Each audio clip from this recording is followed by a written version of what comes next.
Neil me dit, penses-tu que le PSG puisse faire le quadruplé cette année? Si oui, vu l'effectif, est-ce que ce sera un immense exploit? Déjà, faire le quadruplé, c'est un immense exploit pour toutes les équipes.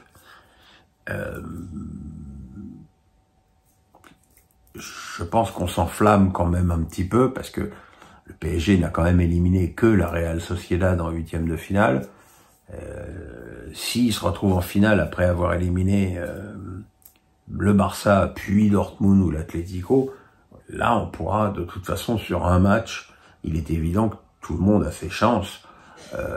On l'a vu l'année dernière avec l'Inter qui n'a perdu que 1-0 contre Manchester City, alors que les Citizens étaient les écrasants favoris de cette finale. Ce serait un exploit effectivement monstrueux, mais j'y crois pas plus que ça quand même. Anatole du 49 me dit, Jean-Louis Gasset n'envisage pas de rester à l'OM à la fin de la saison. Le regrettez-vous? Oui et non. Déjà parce que c'est pas la première fois que Jean-Louis Gasset accepte des missions ponctuelles. C'est quand même quelqu'un qui aspire à retrouver sa famille et à vivre plus tranquillement. Je pense que s'il a replongé tout de suite après cet échec avec la Côte d'Ivoire, c'est juste parce que c'était l'OM et que le challenge était magnifique pour lui. Maintenant, je suis convaincu qu'il n'a pas envie que ça dure plus longtemps que ça, quoi. Antoine Lucho me dit, quel est pour vous le profil idéal pour le futur coach de l'OM, car on sait que Gasset a grande chance de ne pas rester sur le banc. J'ai peur que Longoria aille encore nous dégoter un étranger sorti de nulle part, parce que de toute façon, il est quand même clairement évident que Longoria n'a aucune confiance dans les entraîneurs français, à juste titre ou pas, à chacun d'en décider. Donc voilà, bon, il y a Galtier qui est une solution.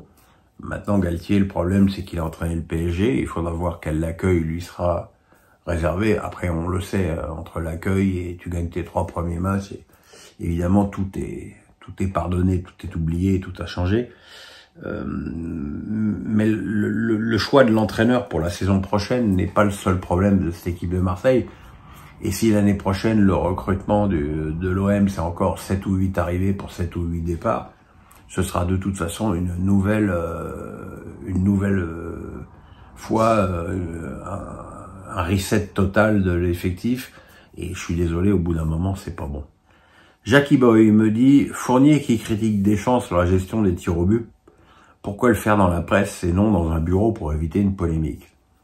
Bah, c'est vrai que c'est étonnant de voir Didier Deschamps, qui est quand même aussi lisse qu'un galet dans sa com depuis tant d'années, sortir à la sulfateuse comme ça contre Fournier. J'imagine qu'il doit y avoir autre chose derrière, une animosité entre les deux hommes, parce que bon, même le sujet ne nécessite pas une telle agressivité. Après, effectivement, je pense qu'il faut travailler les tirs au but. Après, je suis d'accord avec Deschamps quand il dit que on peut travailler tous les tirs au but qu'on veut. Ça ne recréera jamais les conditions de match. Je pense que c'est surtout une étude des tireurs adverses très approfondie qui doit pouvoir aider un peu plus cette véritable infirmité du football français. Johan Roustel me dit, Piqué souhaite révolutionner le football en proposant notamment la fin des matchs nuls. Tu en penses quoi? Et plus généralement, tu penses quoi des propos de Piqué? Je pense que Piqué, il ferait mieux de s'occuper de Shakira, ce qu'il en reste, parce qu'on l'a vu à l'œuvre avec la Coupe Davis, et c'est un des plus grands saccages de l'histoire du sport, à mon sens. De toute façon, il peut dire ce qu'il veut. Il y a le changement des règles dans le football, c'est le board de la FIFA qui décide, et le board de la FIFA est généralement hostile à toute forme de modification en profondeur. Donc on parle vraiment dans le vide là. Guilherme David me dit, t'intéresses-tu au rugby? As-tu vu le match ou des images de ce superbe France-Angleterre. Moi, je l'avais sur mon ordi pendant Lens-Nice. Encore une fois, j'y connais rien au rugby, mais j'ai aimé ce match parce que il y a eu des essais, parce que c'était spectaculaire, parce qu'il y a eu des envolées des deux côtés. Alors, les grands spécialistes m'expliquent que telle ou telle action s'est mal défendue. Mais voilà, c'est comme les matchs de foot, quand ça fait 4-3 ou 5-2, s'il y a autant de buts, c'est qu'effectivement, il y a des erreurs de défense. Toute réussite offensive inclut des erreurs défensives. Et voilà, maintenant, j'ai un peu de mal à comprendre comment une équipe internationale peut se priver de son meilleur joueur parce qu'il a décidé d'aller faire du rugby à 7 pour préparer les Jeux Olympiques, et que je pense que l'équipe de France devrait être la priorité absolue. Je comprends même pas que la Fédé ait accepté quelque chose comme ça. L'XO me dit, à part Marseille, Paris va avoir un calendrier relativement tranquille sur cette fin de saison. Est-ce une bonne chose pour la Ligue des Champions? Aurait-il mieux valu avoir un calendrier plus rythmé pour avoir un bon rythme? Bah, j'ai envie de te dire qu'on est fin mars. C'est plus l'intensité des matchs qui va te donner le rythme. Hein. Le rythme, j'espère que tu l'as depuis bien longtemps. Voilà, donc effectivement, le calendrier du PSG en cette fin de saison est assez clément. De toute façon, on a déjà un entraîneur qui fait énormément de changements. On va voir si à la fois l'approche et le rapprochement, parce que il y a moins d'une semaine entre les deux matchs contre le Barça par rapport à Real Sociedad, où il y avait vraiment du temps entre les deux matchs. Voilà, je pense qu'on est dans une phase où l'important c'est surtout qu'il n'y ait pas de blessure. Super Navas me dit, as-tu déjà vu un tel affaiblissement de la Ligue 1? Peut-être, mais on a 3 équipes en quart de finale de Coupe d'Europe.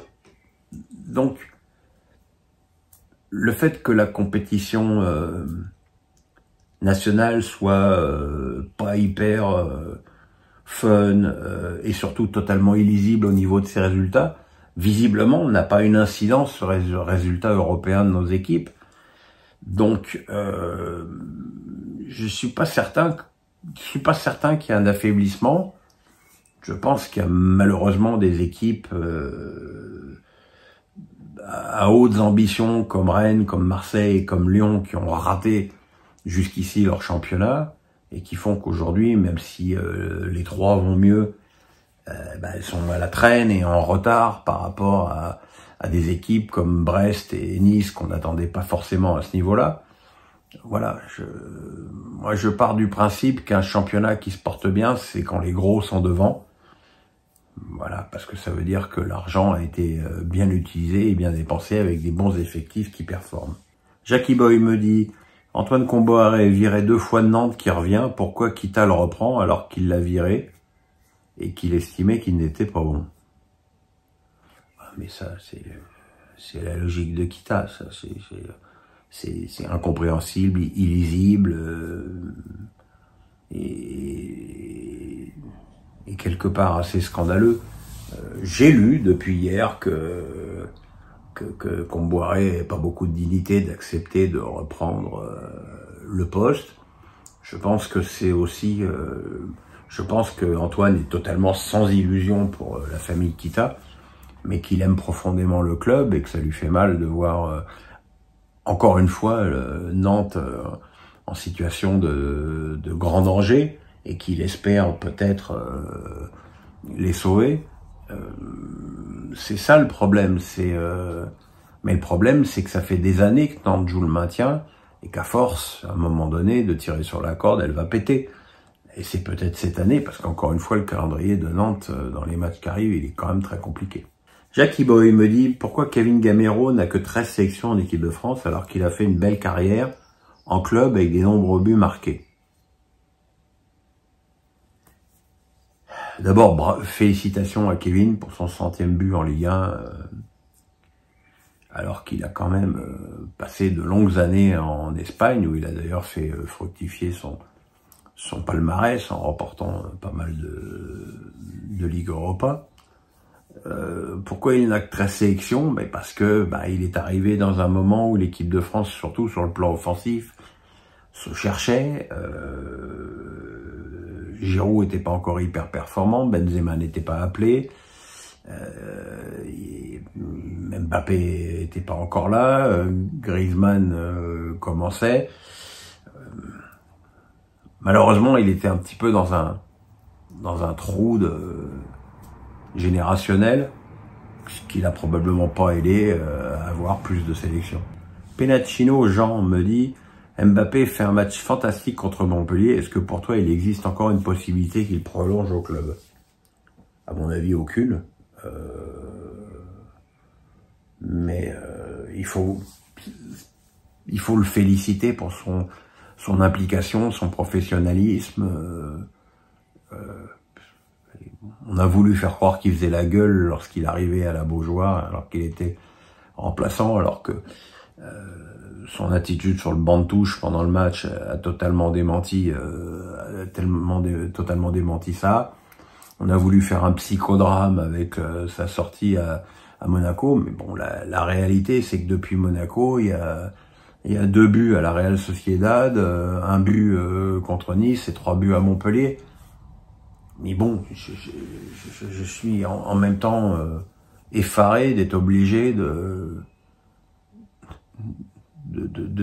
dire et de répéter ce que tout le monde devrait voir comme le nez au milieu de la figure, c'est que c'est le meilleur joueur français, que c'est une machine à marquer des buts et que, à l'évidence, son départ laissera un vide très important, j'espère pas trop important, mais très important au PSG. Mais il me dit: la Fédération française a encore une fois, cette année, refusé d'arrêter le jeu dans le foot pro et amateur au moment de la rupture du jeûne, tandis qu'en Allemagne et en Angleterre, c'est autorisé. Que penses-tu de cette décision? La France manque-t-elle d'ouverture? Bonne question, bien casse-gueule. Je suis partagé. Je suis partagé parce que je vois pas en quoi ça gêne qui que ce soit qu'un joueur se mette sur le côté pendant 30 secondes pour manger 3 dattes, une madeleine et boire de l'eau.